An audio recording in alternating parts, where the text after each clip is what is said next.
क्या आपने कभी रात में आसमान की तरफ देखकर ये सोचा है कि तारों की इस विशाल दुनिया में क्या हम अकेले हैं? ब्रह्मांड के रहस्यों को खंगालने वाले इस दिलचस्प एक्सप्लेनर में आपका स्वागत है। आज हम एक बेहद ही रोमांचक सफर पर निकलने वाले हैं। ब्रह्मांड के असीम पैमानों से लेकर किसी अनजान ग्रह पर जीवन की छोटी सी उम्मीद तक। क्या हमारे सौर मंडल के बाहर भी कोई दुनिया है? ये एक ऐसा सवाल है जिसने सदियों से इंसानों को हैरान किया है।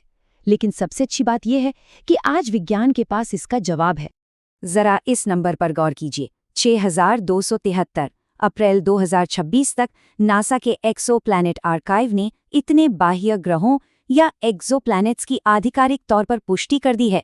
सच में ये एक चौंका देने वाला आंकड़ा है। लेकिन सुनिए, असली हैरानी की बात तो ये है कि ये संख्या उस विशाल ब्रह्मांड का बस एक बहुत ही छोटा सा हिस्सा है। तो आखिर ये हजारों ग्रह हैं क्या, और हम इनके बारे में क्या-क्या जानते हैं? चलिए पता करते हैं। आज के हमारे इस एक्सप्लेनर में हम कुछ अहम पहलुओं पर बात करेंगे। शुरुआत करेंगे एक्सोप्लैनेट की असली परिभाषा से, फिर इसकी खोज के दिलचस्प इतिहास पर नजर डालेंगे। उसके बाद हम ये समझेंगे कि वैज्ञानिक इन्हें ढूंढते कैसे हैं, इन एलियन दुनियाओं की अजीबोगरीब विशेषताएं क्या हैं, और सबसे आखिर में बात करेंगे जीवन की तलाश की। तो चलिए सबसे पहले बुनियादी बात से शुरू करते हैं। आखिर एक एक्सोप्लैनेट कहते किसे हैं? देखिए, सबसे जरूरी बात यह है कि एक्सोप्लैनेट अंतरिक्ष में तैरने वाली कोई भी साधारण चट्टान नहीं है।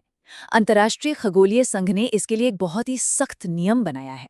आसान भाषा में कहें तो हमारे सौरमंडल के बाहर का कोई भी ग्रह एक्सोप्लैनेट तभी कहलाएगा जब उसका वजन या कहिए द्रव्यमान हमारे बृहस्पति यानी जुपिटर ग्रह के 13 गुना से कम हो। अगर कोई पिंड इस 13 जुपिटर मास की लिमिट को पार कर लेता है ना, तो उसके अंदर ड्यूटेरियम का फ्यूजन शुरू हो सकता है, और तब वो ग्रह नहीं रहता बल्कि एक ब्राउन ड्वार्फ या भूरा बौना तारा बन जाता है।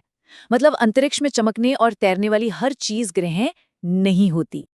अब जब हम समझ गए हैं कि एक्सोप्लैनेट क्या है, तो चलिए इतिहास के पन्नों को थोड़ा पलटते हैं और देखते हैं कि इन्हें खोजने की कहानी कैसी रही है। आपको जानकर शायद हैरानी होगी कि एक्सोप्लैनेट का सबसे पहला सुराग हमें 1917 में ही मिल गया था। वॉल्टर सिडनी एडम्स ने एक स्पेक्ट्रम रिकॉर्ड किया था, लेकिन विडंबना देखिए, 2016 तक किसी ने उस पर ध्यान ही नहीं दिया। फिर 1988 में वैज्ञानिकों को एक और सुराग मिला, लेकिन पहली पक्की और सर्वमान्य खोज 1992 में जाकर हुई। तब 2 ग्रहों को एक पल्सर तारे का चक्कर लगाते हुए देखा गया था। और फिर आया 1995 का वो साल जब पहली बार हमारे सूर्य जैसे ही एक तारे 51 पेगासी के चारों ओर एक ग्रह की पुष्टि हुई। और बस यहीं से आधुनिक एक्सोप्लैनेट विज्ञान के एक नए युग की धमाकेदार शुरुआत हो गई। अब आपके दिमाग में ये सवाल जरूर आ रहा होगा कि इतनी दूर इन अंधेरे ग्रहों को वैज्ञानिक आखिर ढूंढते कैसे हैं? सच कहूं तो हम इन ग्रहों को सीधे तौर पर नहीं देख पाते हैं। इसके बजाय हम तारों पर पड़ने वाले इनके असर को देखते हैं। इसके 2 सबसे कामयाब तरीके हैं। पहला है ट्रांजिट विधि, जिसका इस्तेमाल मशहूर केपलर टेलीस्कोप ने खूब किया था। होता यह है कि जब कोई ग्रह अपने तारे के सामने से गुजरता है तो तारे की रोशनी में हल्की सी कमी आ जाती है, बिल्कुल एक छोटे से ग्रहण की तरह। और दूसरा तरीका है रेडियल वेलोसिटी या डॉपलर विधि। जब कोई ग्रह तारे का चक्कर लगाता है ना, तो उसके गुरुत्वाकर्षण की वजह से तारा अपनी जगह पर हल्का सा डगमगाता है। आपको यकीन नहीं होगा, लेकिन ये तकनीक इतनी ज्यादा सटीक है कि ये तारे की गति में सिर्फ 1 मीटर प्रति सेकंड के बदलाव को भी पकड़ सकती है। कमाल है ना? अब ये सवाल उठना लाजमी है कि इतनी माथापच्ची क्यों? हम सीधे इन ग्रहों की एक तस्वीर क्यों नहीं खींच लेते? इसका कारण बहुत ही दिलचस्प है। सूर्य जैसा कोई भी तारा अपने ग्रह से लगभग 1 अरब गुना ज्यादा चमकीला होता है। जरा सोचिए, 1 अरब गुना! ये बिल्कुल वैसा ही है जैसे आप कई किलोमीटर दूर से एक तेज सर्चलाइट के बिल्कुल बगल में बैठे किसी छोटे से जुगनू को देखने की कोशिश कर रहे हों। है ना मुश्किल? इसीलिए डायरेक्ट इमेजिंग यानी सीधी तस्वीर लेने के लिए हमें ऐसे बेहद आधुनिक और अद्भुत उपकरणों की जरूरत पड़ती है जो तारे की उस चकाचौंध को पूरी तरह से ब्लॉक कर सकें। चलिए तकनीक से बाहर निकलते हैं और बात करते हैं उन चीजों की जो हमारी कल्पना को उड़ान देती हैं, इन एलियन दुनियाओं की असली शक्लो सूरत। आखिर ये एलियन दुनियाएं दिखती कैसी हैं?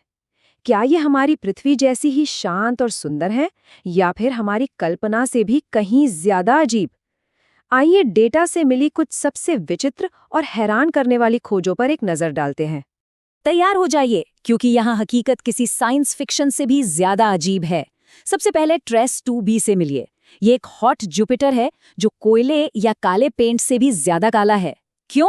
क्योंकि ये अपने तारे का 1% प्रकाश भी वापस नहीं लौटाता, एकदम डार्क। फिर है GJ504b, जो देखने में किसी गहरे गुलाबी या मैजेंटा रंग की गेंद जैसा लगता है। और केपलर 1520b की कहानी तो और भी पागलपन वाली है। ये ग्रह अपने तारे के इतना करीब है कि इसकी चट्टानें पिघलकर भाप बन रही हैं, जिसकी वजह से इसके पीछे धूमकेतु जैसी धूल की एक लंबी पूंछ बन गई है। इसके अलावा कुछ ग्रह टाइडली लॉक्ड होते हैं, मतलब उनका एक हिस्सा हमेशा अपने तारे की तरफ फिक्स रहता है। इस वजह से वो एक विशालकाय आईबॉल यानी आंख की पुतली जैसे दिखते हैं। एक तरफ झुलसा देने वाली गर्मी और दूसरी तरफ हमेशा के लिए जमी हुई डरावनी बर्फ।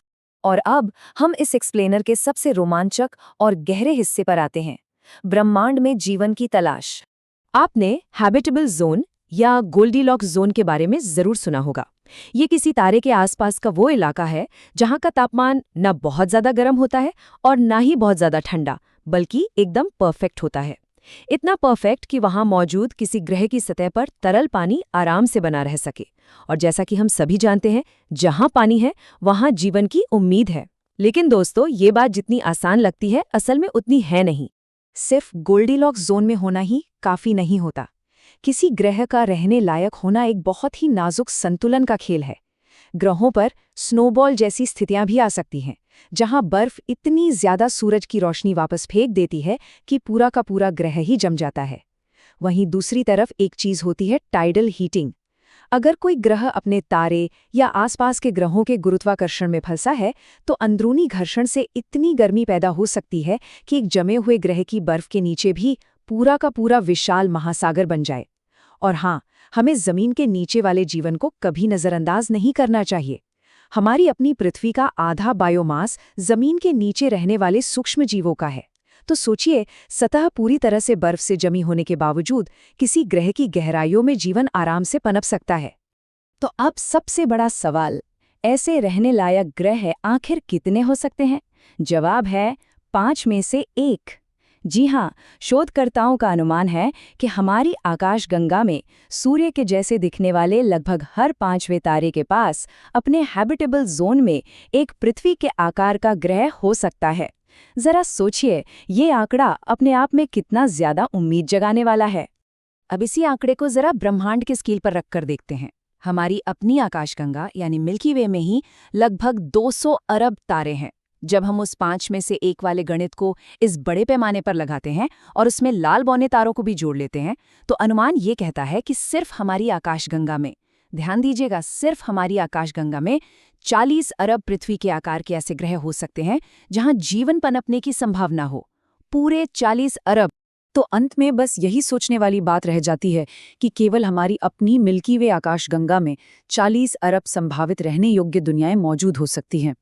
इतने विशाल ब्रह्मांड और इतनी असीमित संभावनाओं को देखते हुए कौन जानता है कि किसी दूर स्थित एलियन महासागर की मीलों गहरी बर्फ के नीचे ठीक इसी पल हमारा क्या इंतजार कर रहा है। आज के इस एक्सप्लेनर में हमारे साथ इस अद्भुत सफर पर चलने के लिए आपका बहुत बहुत शुक्रिया।